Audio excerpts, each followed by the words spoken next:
Welcome to my economics channel.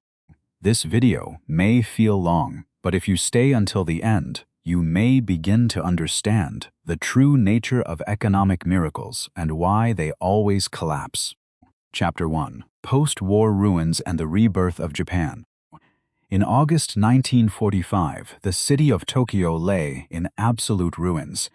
Smoke billowed from shattered buildings, and the industrial capacity of a once proud empire was reduced to a mere fraction of its former strength.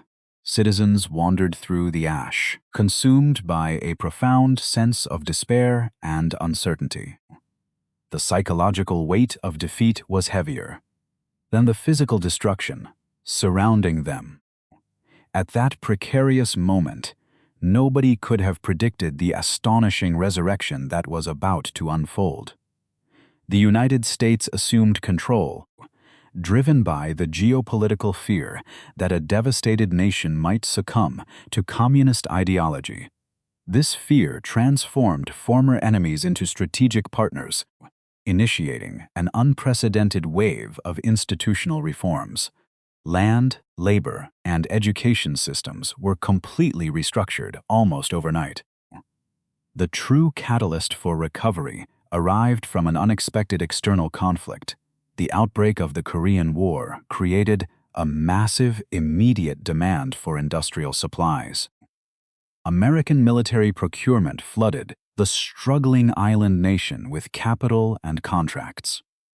Factories that had been silenced by bombing campaigns roared back to life, igniting a powerful engine of production that reshaped the destiny of millions. Human nature constantly seeks security amidst chaos, and the rebuilding effort provided exactly that. Workers poured into manufacturing facilities, willing to endure immense hardship for the promise of a stable income. The collective trauma of the war was channeled into a relentless work ethic. People found solace in the shared mission of economic resurrection, forging a new national identity rooted in industrial might. What began as a desperate struggle for basic survival quickly evolved into a highly coordinated economic miracle. A vast pool of educated, affordable labor intersected perfectly with the expanding tide of global trade. The nation started by exporting simple agricultural products but soon pivoted toward complex manufacturing. Cameras, electronics, and vehicles began flowing outward, capturing global markets with astonishing speed. Through extreme sacrifice and meticulous organization, a ruined country rebuilt itself into a modern powerhouse. The average citizen was transformed from a starving survivor into a productive gear within a giant economic machine.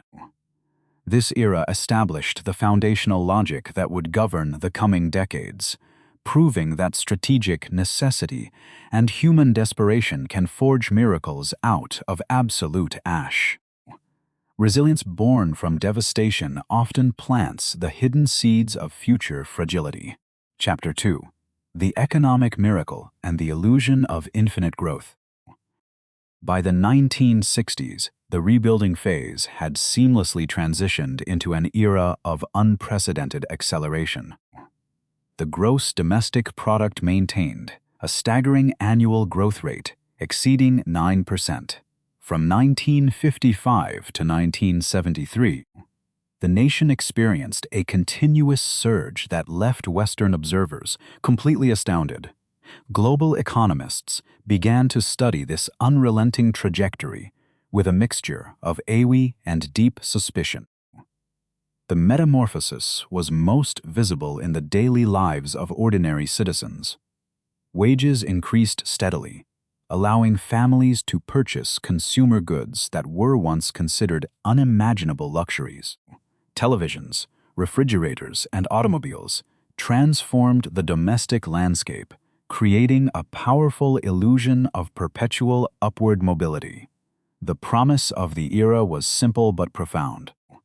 Hard work would always be rewarded with a predictable increase in wealth. This relentless prosperity fundamentally altered the psychological baseline of the entire population. When people experience decades of uninterrupted progress, they begin to perceive growth as a natural law rather than a temporary historical anomaly. Confidence swelled into euphoria, erasing the cautious frugality that had defined the post-war generation. The belief in an unstoppable future became the unquestioned religion of the modern metropolis. In 1968, the island nation surpassed West Germany to become the second-largest capitalist economy on Earth. Its industrial output surged past $1 trillion, cementing its status as a genuine global heavyweight. The world watched in disbelief as a country with virtually no natural resources dominated international trade. The secret lay in an unparalleled mastery of manufacturing efficiency and relentless technological adaptation. However, this miraculous ascent required a deep subjugation of the individual to the collective system. The workplace became the primary source of personal identity, replacing traditional family and community structures. Employees traded their autonomy for the promise of lifetime employment, tying their destinies to the fate of their corporations. This psychological bargain created immense stability but crushed independent entrepreneurial spirit. The illusion of infinite expansion blinded both policymakers and citizens to the inevitable constraints of reality. The narrative of unstoppable dominance masked the underlying vulnerabilities building within the export-dependent architecture. When an entire society believes that tomorrow will always be wealthier than today, it loses the ability to prepare for the inevitable winter. The hubris of unbroken success prepares the ground for catastrophic reversal. Prosperity often functions as a brilliant disguise for the silent accumulation of systemic vulnerability. Chapter 3: The Rise of Industrial Power and Corporate Structures. Beneath the gleaming surface of economic success lay a deeply entrenched institutional architecture. Before the war, massive family-owned conglomerates known as zaibatsu controlled the vital arteries of commerce. Although American occupation forces dismantled these monopolistic entities, the cultural instinct for centralized cooperation remained intact. Within a few short years, these fragmented pieces reassembled into a new formation called the keiretsu system. The keiretsu functioned as a vast, interlocking web of corporate power centered around mega-banks. These networks bound together manufacturers, suppliers, and distributors through extensive cross-shareholding agreements. Executives frequently convened in secretive gatherings, coordinating strategies and eliminating destructive internal competition.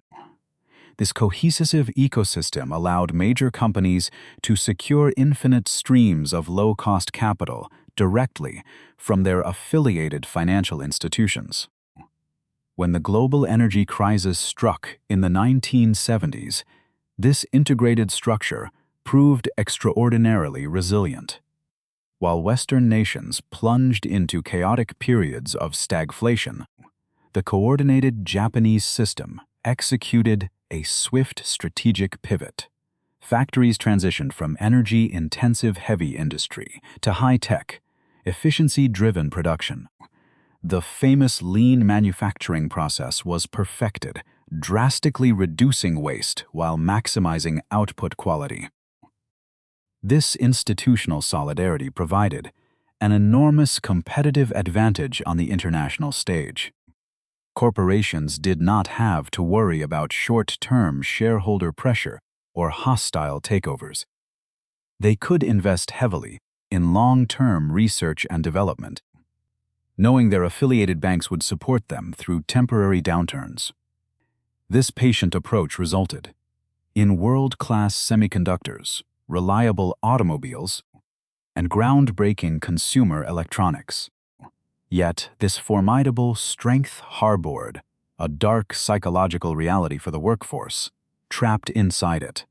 The system demanded absolute loyalty and grueling hours, transforming office workers into exhausted corporate warriors.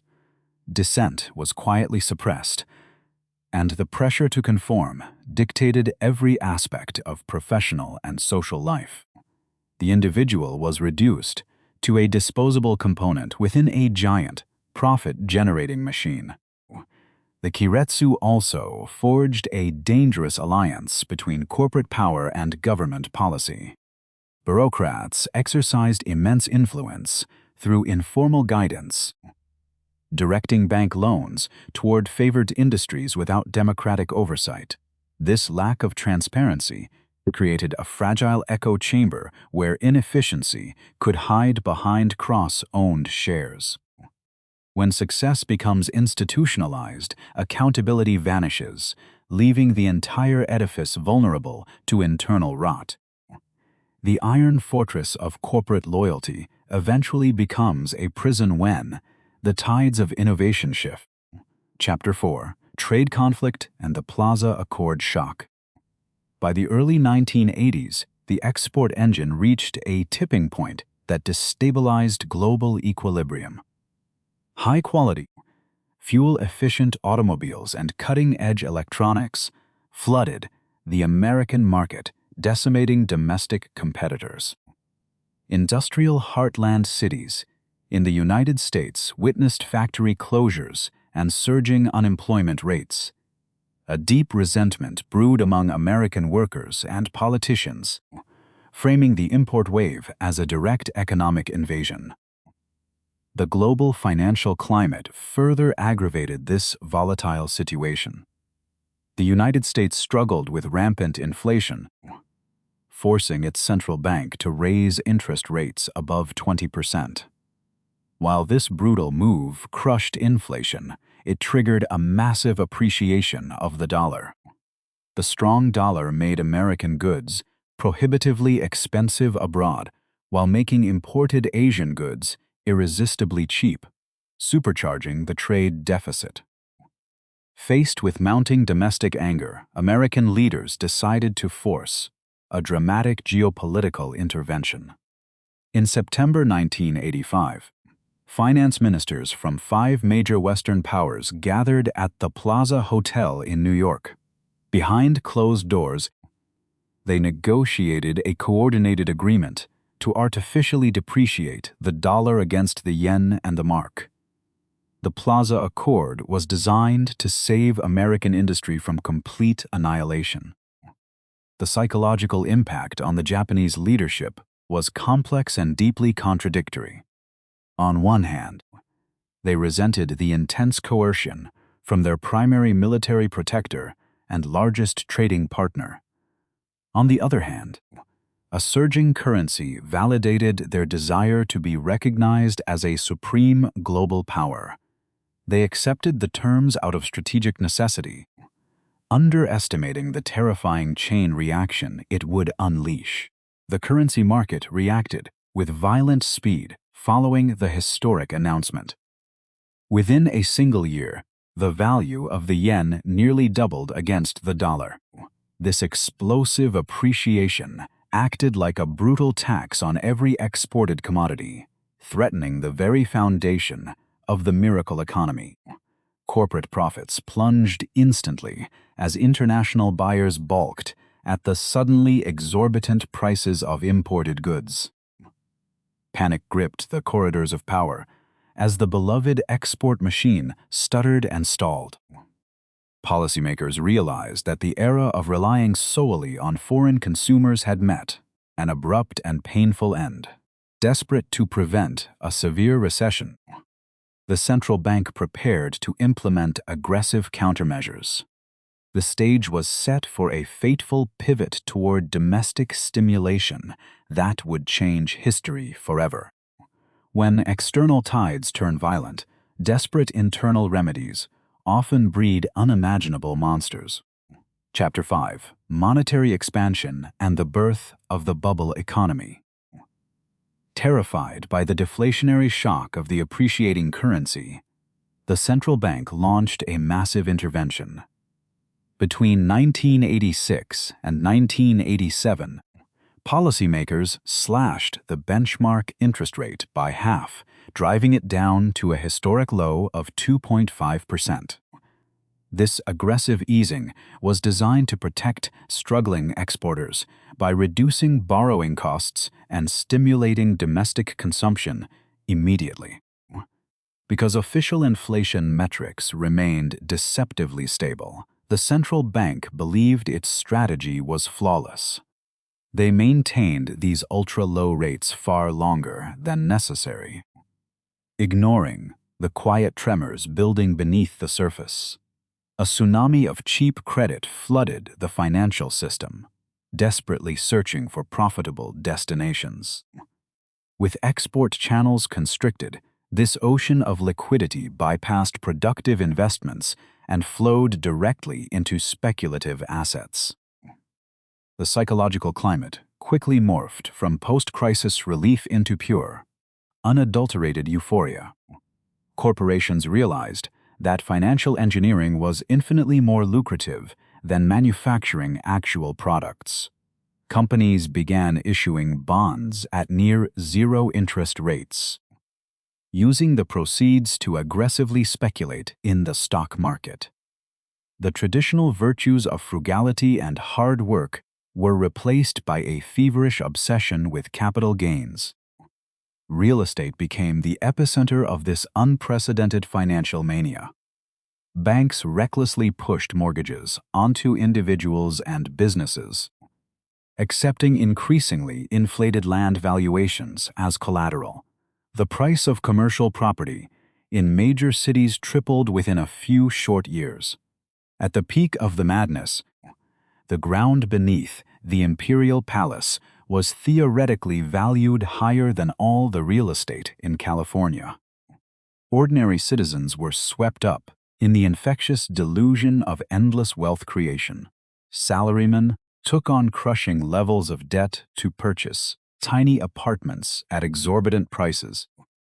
Believing values would rise forever, the media amplified the hysteria, celebrating the arrival of a new paradigm where gravity no longer applied to economics. Rational risk assessment was drowned out by the deafening roar of collective greed. This era witnessed gross displays of unprecedented extravagance across the nation. Massive golf courses were carved into mountains, and executives flaunted fleets of imported luxury vehicles. The illusory wealth allowed mega-corporations to purchase iconic foreign trophies, including famous Hollywood studios and legendary Manhattan skyscrapers. It felt like an eternal golden age, but it was entirely supported by a fragile pillar of debt. The most dangerous intoxication occurs when society mistakes speculative fever for genuine prosperity. Chapter 6. Financial Excess, Credit Expansion, and Systemic Risk. The architecture of the bubble rested heavily on the transforming role of the banking sector. Traditionally, megabanks had served as the steadfast guardians of industrial expansion under the Keiretsu system. However, as financial markets deregulated throughout the 1980s, top-tier corporations began sourcing funds directly from bond markets. Deprived of their best corporate clients, traditional banks faced an existential threat to their profitability. Desperate to maintain their staggering revenue growth, lenders descended into the murky depths of risky credit. Loan officers were assigned punishing quotas, forcing them to peddle debt to shady real estate developers and unqualified speculators.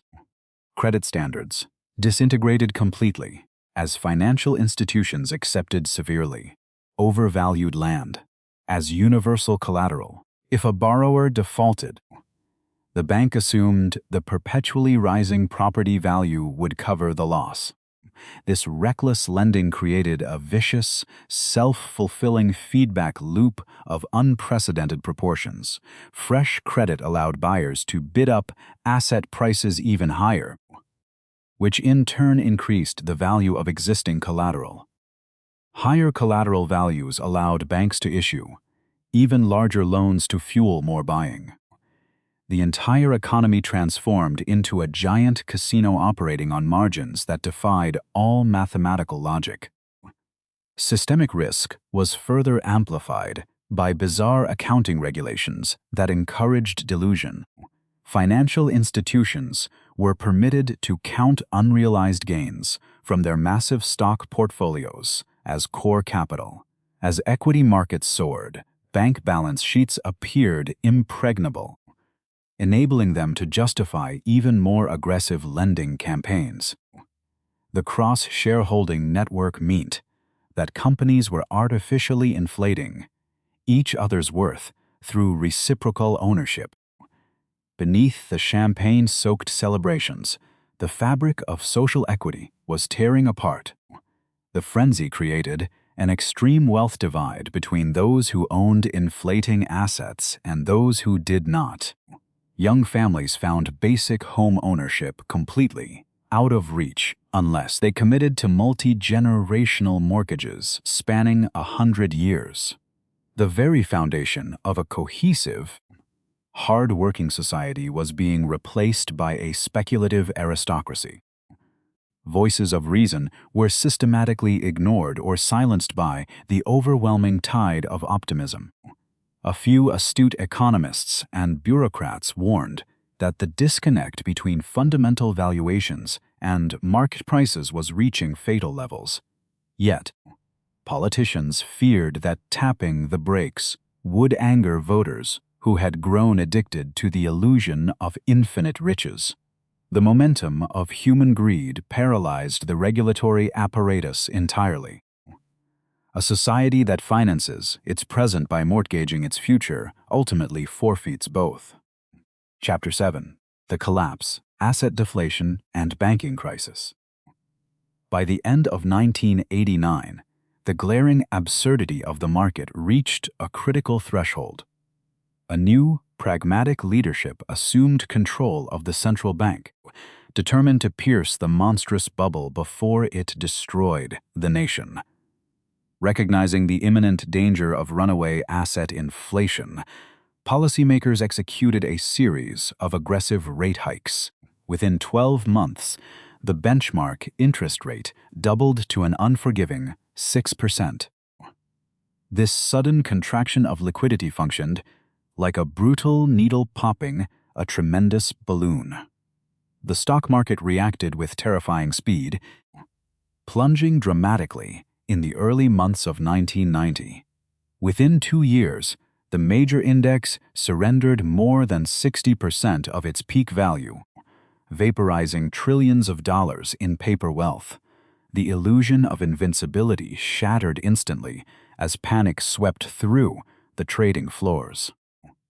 The real estate market initially resisted the crash due to a stubborn psychological denial among owners. However, as credit dried up completely, forced liquidations triggered a catastrophic avalanche of property price declines. Prime commercial land values eventually plummeted by 80% from their dizzying highs. Developers went bankrupt en masse, leaving behind countless half-finished construction projects as tragic monuments to extravagance. The true horror unfolded behind the closed doors of the once almighty banking institutions.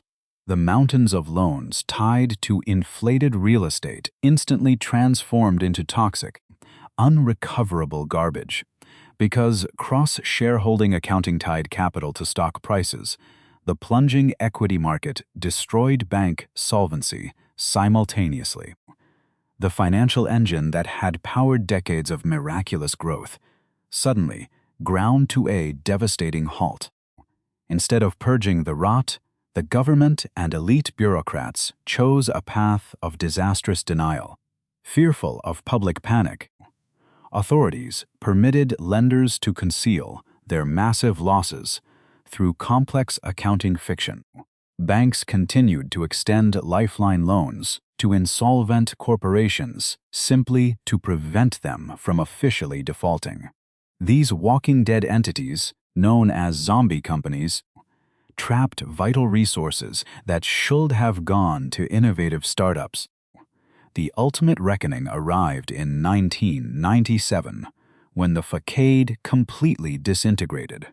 Major brokerage firms and prominent banks collapsed under the weight of hidden debts, sending shockwaves throughout the working class. Terrified citizens cooed out financial branches, desperately seeking to withdraw their life savings. The unthinkable reality had finally materialized. The pillars of the economy were fundamentally broken and bleeding. Delaying the pain of destruction only guarantees that the eventual ruins will be far deeper. Chapter 8: Society Under Pressure, Employment Crisis, and Generational Sacrifice. The bursting of the bubble was not merely a financial event. It was a social catastrophe. For decades, the population possessed an unshakable faith in the covenant of lifetime employment. Corporations were viewed as benevolent families that would protect their loyal workers through any storm. But as corporate profits evaporated and bad debts mounted, this sacred social contract was unceremoniously torn to shreds. Faced with crushing deficits, major enterprises refused to fire their senior management or older employees.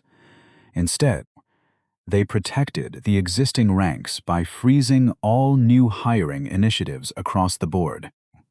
This cruel decision plunged millions of recent graduates into an unforgiving abyss known as the Employment Ice Age. The highest educated generation in history walked into a labor market that had firmly locked its doors. Desperate candidates submitted hundreds of resumes, only to receive endless stacks of rejection letters. To survive, young people were forced into precarious, part-time positions devoid of benefits or career progression. The percentage of temporary workers skyrocketed, creating a permanent underclass of dispatch laborers who walked a tightrope of financial insecurity. These discarded individuals became the tragic shock absorbers for the failures of their predecessors. The psychological devastation wreaked havoc on the identity and ambition of the youth. Raised by parents who had known nothing but ascending prosperity, they suddenly faced a trajectory of downward mobility. Cultural narratives of hard work equaling success were exposed as cruel illusions in a stagnant economy. A pervasive sense of resignation replaced the fiery ambition that had defined the miracle years. This hopelessness birthed disturbing social pathologies that reflected a deep collective trauma. Hundreds of thousands of young men withdrew completely from society, locking themselves in their bedrooms for years on end. The phenomenon of extreme social isolation became a silent epidemic, symbolizing the paralysis of a generation stripped of agency. Marriage and birth rates plummeted as financial stability vanished, accelerating a demographic time bomb. The generational sacrifice protected the aging elites at the cost of national vitality. While zombie companies limped forward under lifelines provided by state-sanctioned banks, the innovation engine sputtered and died.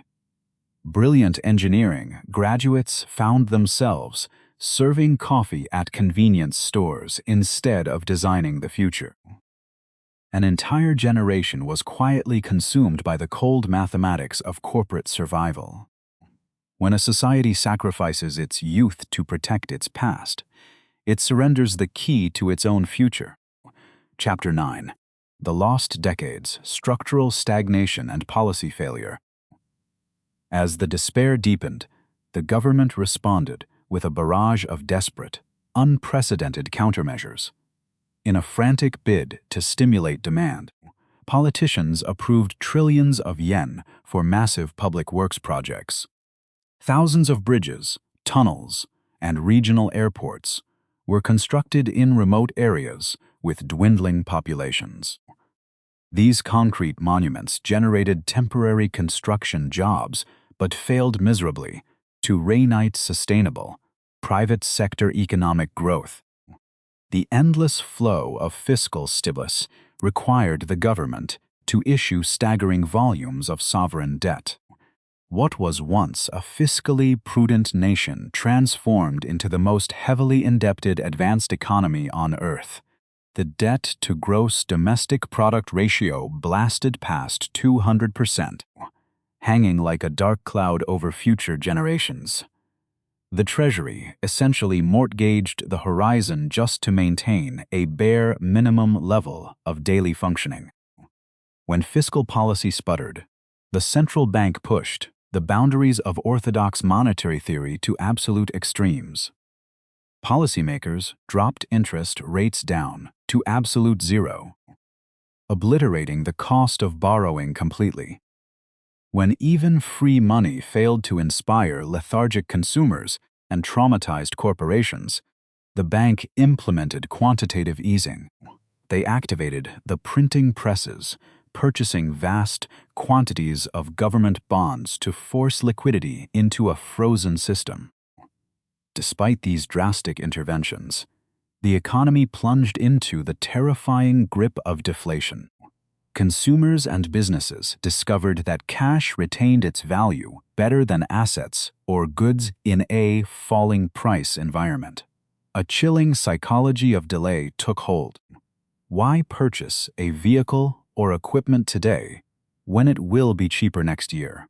This relentless postponement of spending drained the remaining lifeblood from an already anemic marketplace. The corporate landscape transitioned from a posture of ambitious expansion to desperate self-preservation.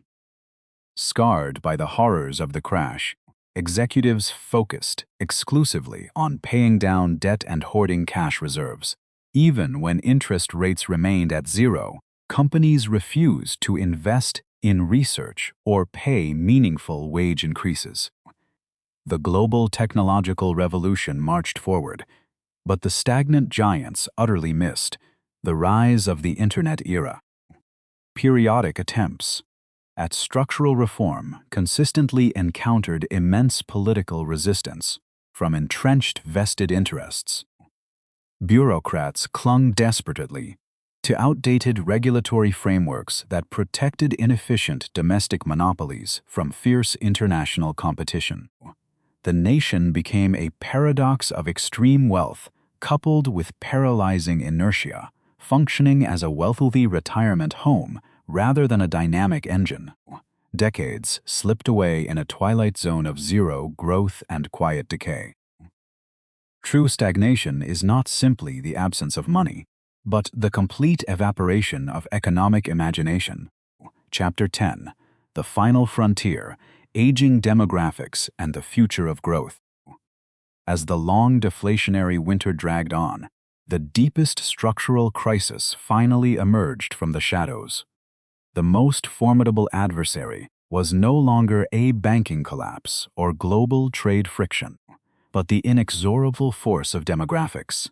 The incredible post-war baby boom had aged significantly, transitioning into a massive cohort of pensioners. The population peaked and began to shrink, altering the fundamental mathematics of consumption.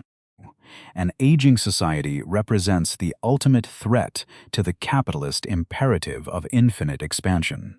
Senior citizens require extensive healthcare and social services, yet they consume far fewer consumer goods than expanding young families. As the ratio of retirees to active workers escalated dramatically, the burden on the labor force became crushing. Domestic demand naturally contracted, neutralizing every aggressive stimulus package deployed by frustrated central bankers. Determined to break the deflationary curse, the government initiated a highly advertised final push known as the Three Arrows strategy. This campaign combined aggressive monetary easing, huge fiscal spending, and promises of deep structural deregulation. The central bank even ventured into the absurdity of negative interest rates, effectively penalizing institutions for holding excess reserves. The state initiated an effort to buy nearly half of the available sovereign bond market. These extreme measures succeeded only in generating a powerful illusion displayed on stock market tickers. The valuation of equities surged higher, driven by currency depreciation and state-supported purchases rather than genuine innovation. However, real wages adjusted for inflation continued their long, painful descent into stagnation. The average citizen stared at soaring supermarket prices, while their paychecks remained frozen in the 1990s.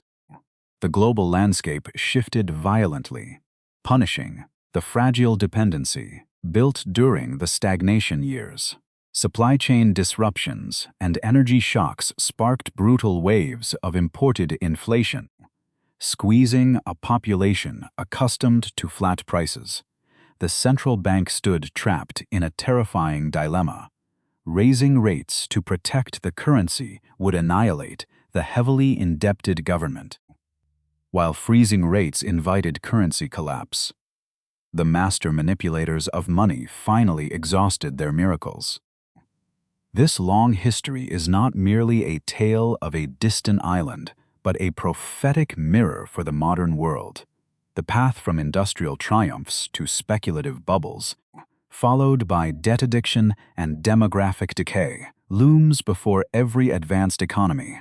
We must confront the reality that endless material growth cannot circumvent human folly or biological limits.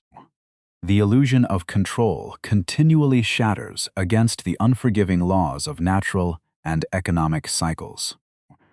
Was the collapse of the Japanese economy a policy failure, or was it the inevitable cost of human nature itself?